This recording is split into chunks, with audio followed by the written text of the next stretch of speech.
Aloha and good morning. Thank you so much for joining us here for the COVID-19 Care Conversation.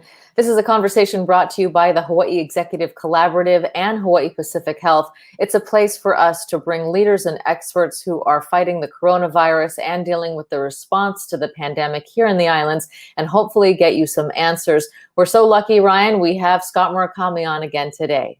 That's right. He's become our regular guest every Tuesday here on the COVID-19 Care Conversation. Of course, we also would like to thank our sponsors who have made this conversation possible, the Hawaii Executive Collaborative, as well as Hawaii Pacific Health, for allowing us the opportunity to have this conversation and to give you the access to these leaders. And so we encourage all of you. We know that Director Murakami is one of our more popular guests and that we always get a bunch of comments. We will try our best to get to as many as we can. We also went back through the last show that had 353 comments and tried our best to condense and consolidate some of the ones that we did not get to. So we're going to be mixing in a combination of questions that were sent in, the ones that were entered last week, as well as the ones that appear today. So we will try our best, but again, encourage you to to input your questions, and we will get to as many as we can. Of course, really quick off the top, we like to talk about the number of cases. Again, another day of no new cases. Total cases here in the state of Hawaii of COVID-19 remain at 643 positive cases. Yeah, it's the second day in a row of no new cases, the sixth time this month.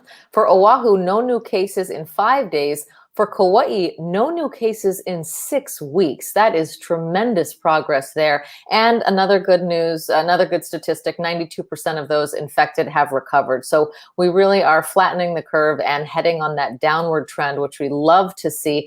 Unfortunately, that all comes at a great cost when it comes to our economy. And to talk more about the unemployment process and give us an update, we're joined now by Scott Murakami, who is the Director of the Department of Labor and Industrial Relations.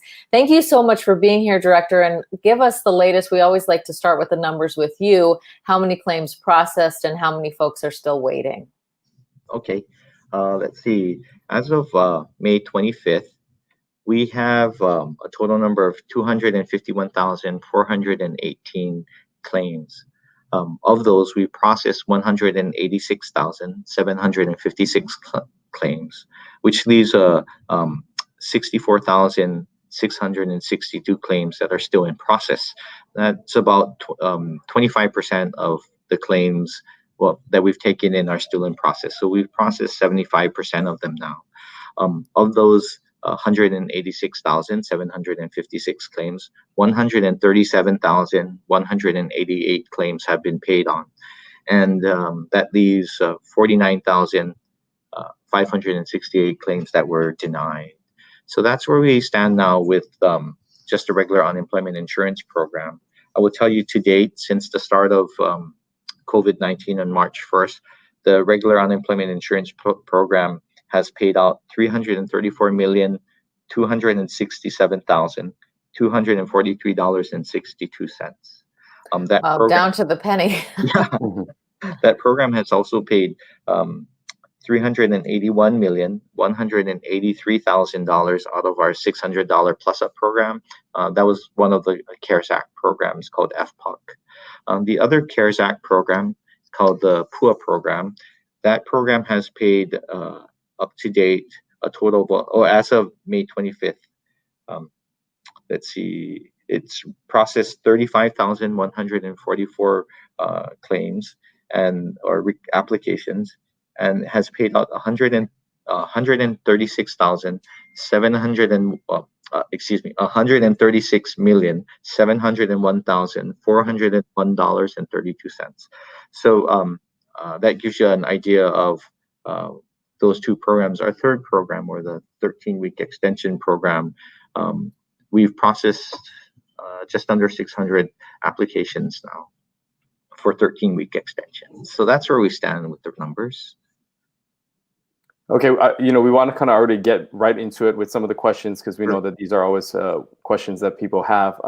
And one of them starting from Brendan asking, if I start work with another job, but not full-time and less than my previous employer, do I still qualify for some partial unemployment benefits? So, Brendan, it really depends on how much you get paid and what your weekly benefit was when you're collecting unemployment insurance. And if the pay that you receive is actually less than your weekly benefit, yes, you would be able to continue to receive your partial unemployment benefit. Patty Anderson, and I'm seeing a couple questions here that are similar. I have not gotten any updates on my claim from April. It states pending. Why? I've sent emails, no response. Why? Joanne has a similar question. It says processing, but it never actually gets paid. So for these folks who are in this pending status, what's the timeline for them, and what should they do to make sure that they actually do receive the money that they're entitled to? So on the claimant side, you have to make sure you process your weekly certifications, and if you've done that, I can tell you that the pending status is because the claim is actually in examination as one of the situations in which we have to make an adjustment to it. So this, in all likelihood, the claim is being reviewed for the reason for separation of service. That's the number one issue that we've been seeing more than anything else at this point. Those are the claims that are really challenging for us because it really does take some fact finding. It requires us to extend time to both the employer and the claimant to respond to us. That's actually required by statute. How many folks do you have on your team right now processing all of those claims? That's it varies day to day because the schedule shifts, but on average, it's about 300 people that are processing claims statewide. And how many new claims do you have? Last time you were here, you said it was 1,000 to 2,000 a day of new claims that were coming in. As we're starting to see businesses reopen, is that number going down or is that staying steady? It's actually going down. Let's see. I'm trying to do this on the fly. It was about 900 the past 3 days, I would say, on average. Okay, that's good to hear. People are getting a little bit back to work. I had a question about the folks who are getting back to work, and this is similar to the question that Ryan just put up a minute ago. If you do go back to work, but you're still pending for the time that you missed, or you haven't gotten around to actually filing a claim, you haven't been able to, how long do you have to actually file for those benefits? At some point, do they expire, if you will? Is it within a calendar year? Is it within 6 months? How long do you have to actually make those claims? So as long as they filed the claim with us, we will make sure that the claim gets processed, even if they go back to work. But I didn't think there was a statute. I can double check that for you. I don't think there's a time period in which, as long as you're in your benefit year, I believe you can file for it. So I would have to double check that for you, because I assume what you're saying is that let's say somebody actually qualified for unemployment but never filed a claim, and when they need to file that official claim is, I think, what you're asking. And that's a really unusual case. Typically, people file right away, but I haven't heard of very many cases where they'll just wait and then retroactively go back and file. Normally, people will file their claims, right as soon as they can, which is now we don't have the 1 week waiting period. So they would normally file it as soon as they're separated from duty. But I can check that for you. But what I'm saying is, even if they do go back, if that time period that is pending or they haven't been paid out, they will eventually get that money. Absolutely. Assuming that they have they can make their case. Yes, absolutely. Once their claim is filed, we certainly will do all of the things necessary to properly assess it and make the necessary adjustments to it. And if they're entitled to benefits, we will pay the entire amount that they're entitled to. It's just it's really unusual for somebody to be separated from duty and then not file their claim timely. But assuming that they have filed their claim timely, then yes, we will pay that claim as soon as we can, and certainly pay the full amount that they're entitled. I want to bring in another question here here we go. It says, we were disqualified, and it says ineligible as failed to meet work registration requirements. What does this mean, and what do we do now? So work registration requirements. So so my best guess on that is that either the employer didn't register, we couldn't match your monetary requirement up. So what that means is that we couldn't match the data up with your employer. So either the employer has filed under a different name, or the employer did not pay into the unemployment insurance trust that's why the individual was disqualified.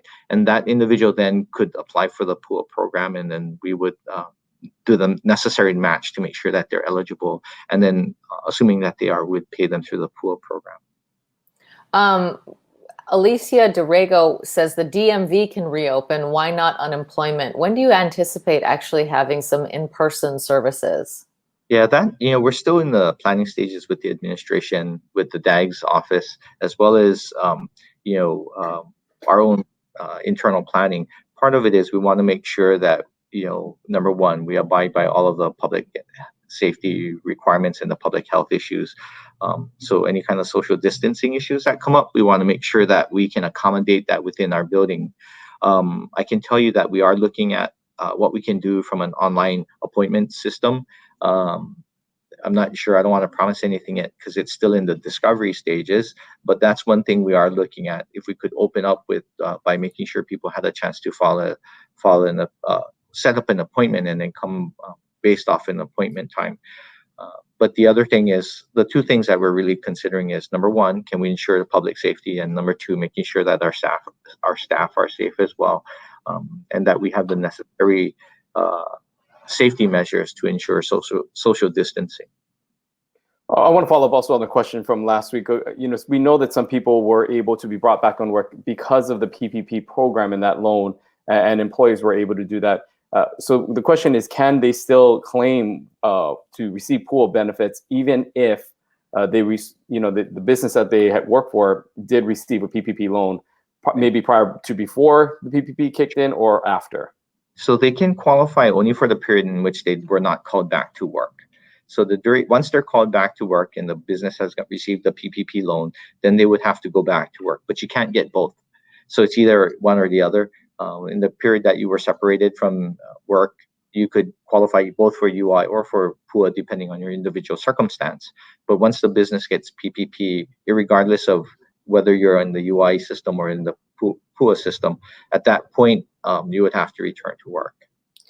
Someone by the name of Geisha Waikiki is saying, please address when rideshare drivers must return to driving. For the folks who are self-employed, it's not like they get called back to work. I know Uber was sort of in this gray area where they were applying through UI as well. But yeah, can you start with the Uber question specifically for rideshare drivers? Are they required to go back to work at any point? So that, I think, is more set by policy and how the state opens up services. I don't know particularly when they would be called back to work or when they would be when they should go back to work. What I can tell you is that under our unemployment insurance program, Uber and Lyft drivers are considered to be covered employees. So what that means is that they actually do qualify for regular unemployment insurance coverage. And this is beneficial to them because outside of COVID-19, if they were unemployed for whatever reason, we still paid them benefits. What's tricky for Uber and Lyft is that we don't always get their wage data timely, and it delays the process for them to get benefits. But what they can do is, if they just log on to their portal, there is a way for them to access the wages they receive. And if they send that to us, we use that to make the monetary determination on what their benefits should be, and we will pay them out timely that way. For the folks who are self-employed, they're doing and they're receiving those PUA benefits. If they get a gig, let's say, these are people who have multiple employers, if you will, but contractors. Right. If they get that, if they, they're a musician, let's say, and they get a one-off gig, will they not qualify for that particular week, or how does that actually work? Because they work for so many different vendors. Right. So it really depends on the amount that they're receiving on their weekly benefit. So as long as the amount of the gig doesn't exceed the weekly benefit amount, they'll continue to receive it. So it's very similar to our UI program in that respect. I can understand where they would be receiving multiple gigs and they get a few of them back, but it really depends on the amount they actually earn during that week relative to the weekly benefit that they've been entitled to the PUA program. And is that the $600 plus that base pay, or is it just the base pay? It's actually just the base pay portion that we would calculate it off of. Okay, so that $600 goes away if they earn more than the base pay. That's correct. Okay. I want to bring in another question here from Christine, who's asking, do you folks expect a surge when the 8-week payment protection program loan runs out? We know that businesses were able to bring people on, but some of them still not in a position to be able to sustain the employment maybe that they did. Are you guys ramping up, or have you heard anything maybe from the federal level? Is there any more relief coming, or what insights can you maybe provide on this? So I guess the best way to put it, Christine, is my suspicion is that we won't see a real surge of it. I guess there may be a gradual increase of claims that people file again because they've been brought back. They've maybe were released from work after the PPP program expired. But what had happened is, if my timing serves me correctly, I believe that the PPP program actually came out later after a lot of people had claimed benefits from us. And so I think we may have captured them in the initial run-up of claims that we had. What I can tell you in terms of how we're dealing with preparing for any kind of upcoming surges is, I think I've explained that there are two elements that really created the latencies or the system degradation we saw. One was on the web front end, the web portal. That was about 10 years old, and that used old screen scraping technology. The other is on the application that resides on the mainframe, and that is the technology that's antiquated as well, and it's about 30 some odd years old now. It's built in 1986. So what we've done is, first thing we did is we modernized the whole front end web portal. So we're shifting off of the old portal, and even though it looks the same, we're putting onto a new SQL environment. So that SQL environment actually hits a replicated database that synchronizes with the mainframe. Then on the mainframe side, a team has got together to actually make sure that the mainframe is tuned, and they've given us a little more resources there. So overall, I think those solutions, we can't really modernize the mainframe system, the application that resides on it. We're pretty much stuck with that for at least the next year until we fully modernize the system. But what we could do is we could modernize the front end web portal. And that's what we've done. So we are looking at mid-June as the time in which we migrated all of our services off the existing or the antiquated portal into this new SQL environment. That's what's allowed all of the residents to file their certifications on time. They've been able to file their claims now on time. To give you an idea of what it was like, I think we paid something like 70. Let me just pull this up real quick.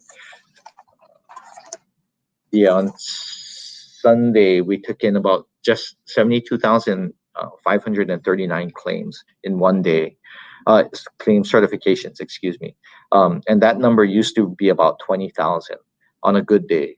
So you can see that the capacity has significantly increased. We did not see any system degradation on Sunday. People, again, to kind of complement that, we put in the alphabetical listing. Mm-hmm. So my anticipation is that, to the extent that we could build new technology systems on the fly, make sure that we try to make sure that any new surges we can manage, at least in a more effective way. We've been able to accomplish that. At least come June, mid-June, we should have all of our services on the new front-end web portal. Eva Ramos says, if you move out of state, can you still collect PUA, and what is the process? Since many self-employed can work from anywhere and there's no work in Hawaii, many are looking to move somewhere cheaper where there is work. So what do we do? So I believe you still can file for both UI or for PUA. It's just that we would have to get in touch with you to verify your address, because those are some of the trigger points that we make sure are accurate, and that we don't have people filing out of state. I know for the UI system, they have something called ICON that does a cross-state verification, and I believe PUA does that verification as well. So you would be able to file it even though you moved out of the state. We did have a number of people who had done that. They moved closer to be with family during the time of the stay-at-home orders. So we did have some people filing from outside of the state. And Paige has a question here. If we made a mistake on our claim, can we fix it? Some people may realize that they filed an error. Can they fix that claim? Do they have to file a whole new claim? How does that work?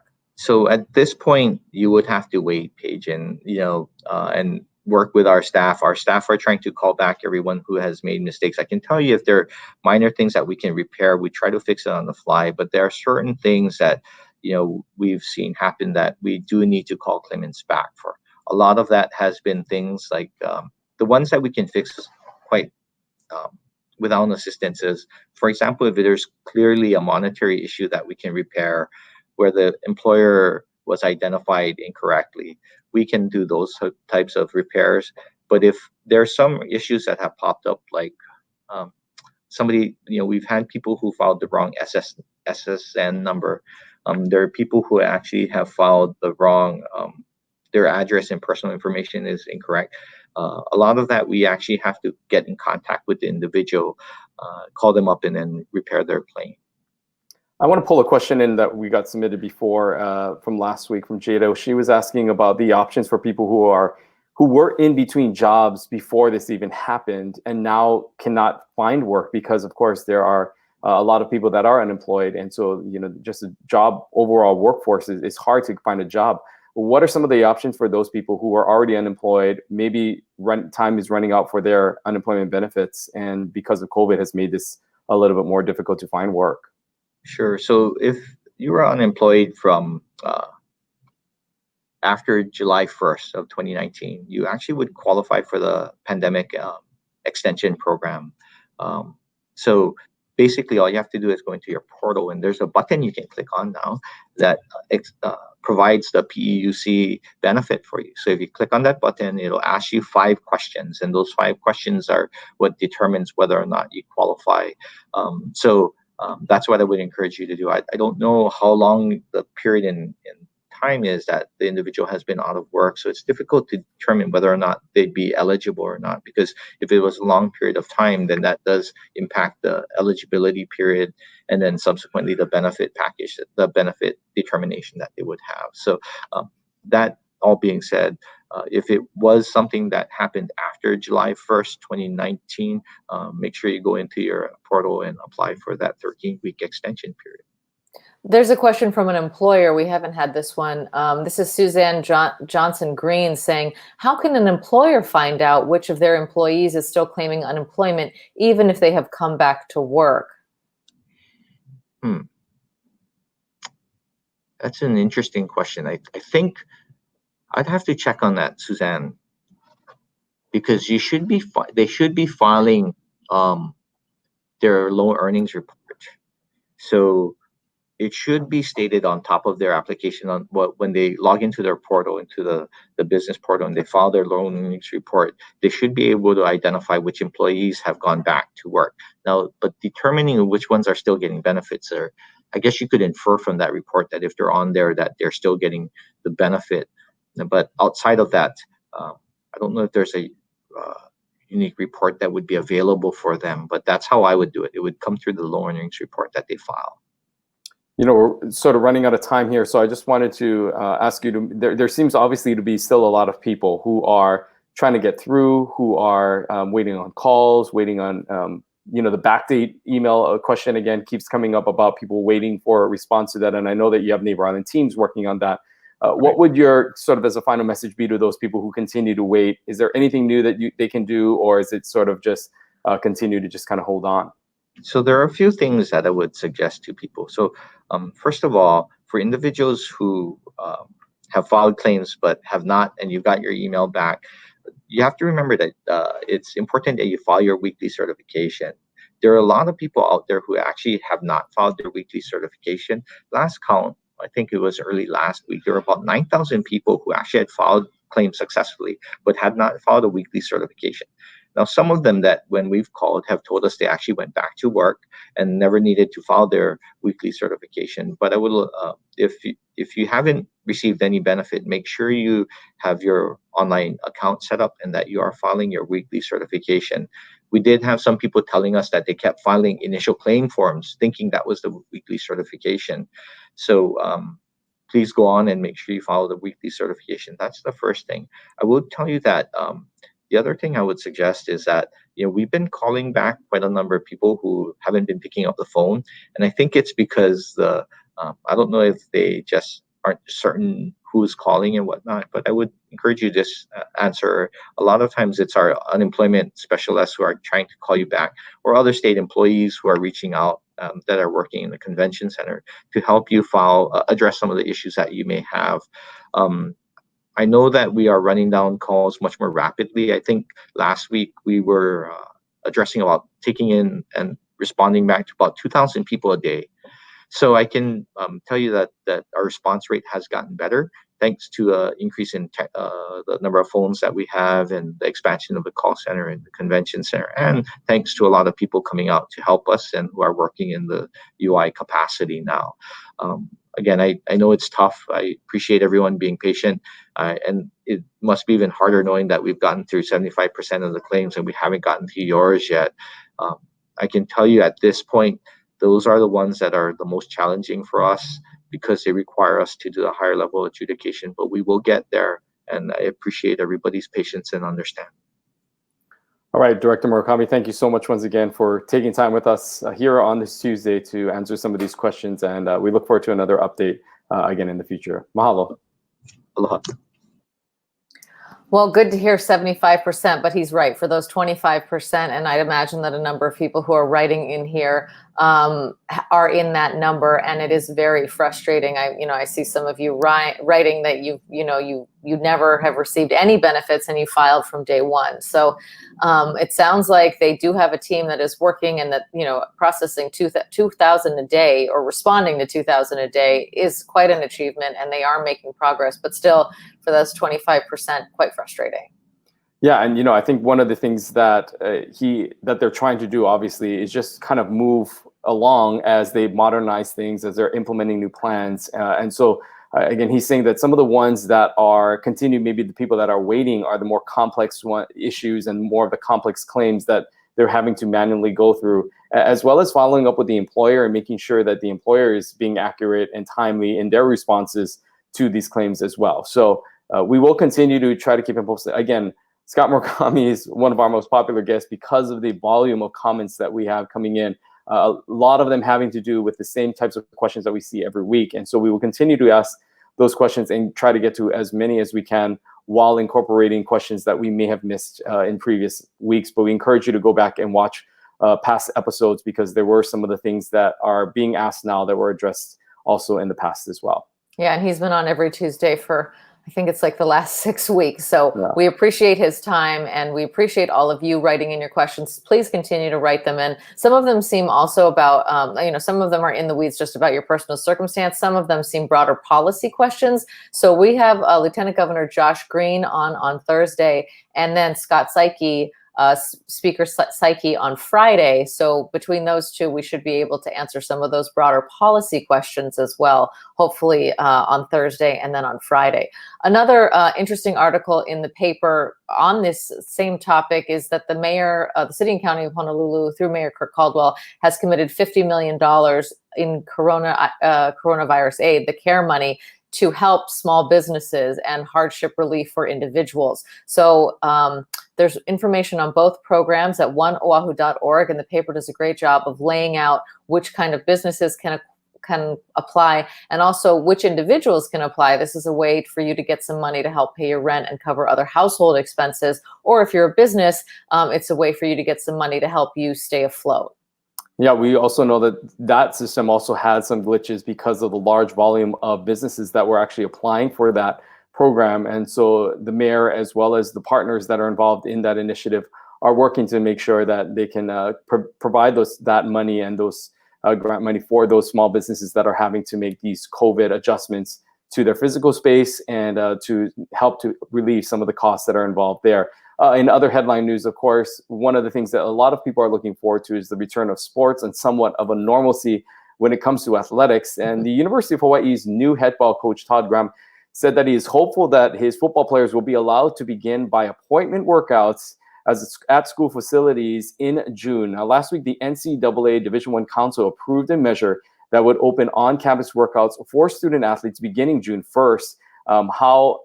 Or if the voluntary workouts will be implemented with the rest of the government guidelines that Hawaii has put in place, as well as with UH David Lassner, is still being worked out in sort of our current climate. So the football team hoping to get back in it. It still remains a question as to how they will compete, especially with teams having to come to travel to Hawaii. If there is still that 14-day quarantine that is mandatory for anyone coming to the state, obviously that will not work for any team coming to play the University of Hawaii, not only in football, but maybe Wahine volleyball and other athletic sports. So we also are trying to get to speak to Director David Matlin and get an update from him as well on what they are trying to do to adjust into this new scheduling, especially with the amount of travel that's involved with the University of Hawaii and their sports teams. Yeah, just incredible to think of all the hurdles, logistics and otherwise, that they have to make. But good to hear that at least some of those guys will be able to get back into the gym. I'm sure they're itching to work out in those facilities. And even if it is one at a time, that is still better than nothing. So we're happy to see that. We'd like to talk about our Hawaii Hero of the Day. And today we want to highlight a program through the Hawaii Community Foundation and First Hawaiian Bank. It's the Stronger Together Hawaii Scholarship Fund. It's $1 million, and they're hoping that other organizations and donors will join them. It's to help Hawaii public school students who are graduating this month to get a boost on their careers through a scholarship fund today that will offer flexible aid tailored to each student's needs. Now, this is a really excellent program, and the paper has a great write-up on how exactly it works, who can qualify for it, and what the money can be used for. They're really flexible. This is not a traditional scholarship program. It's not limited to tuition and materials or job training. It can also go toward emergency expenses that can threaten to derail a student's education, and there's no minimum or maximum amount per student. So we encourage you to take a look at hawaiicommunityfoundation.org/students. That has a lot of information about the scholarship itself, and you can read the full write-through in today's paper. Great to see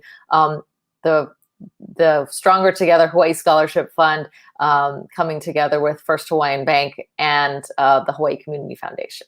Yeah, so mahalo again to the Hawaii Community Foundation, who has been doing a lot. I mean, this is a time where we need those organizations like HCF, like Aloha United Way, and they have been stepping up in various ways to help the community and partnering with these organizations. So again, we mahalo them as well as all those Hawaii heroes, and encourage you that if you have someone or you know some good that is happening here in the community and would like maybe to get the word out about some of the things that are happening or services that are available, we encourage you to leave us a comment, send us a message so that we can highlight some of these good things, because for all the sometimes doom and gloom it seems that we report here with all the things that are happening related to COVID, there's still a lot of great things that are happening in our community. And so we want to continue to bring that to the forefront through our Hawaii Hero segment.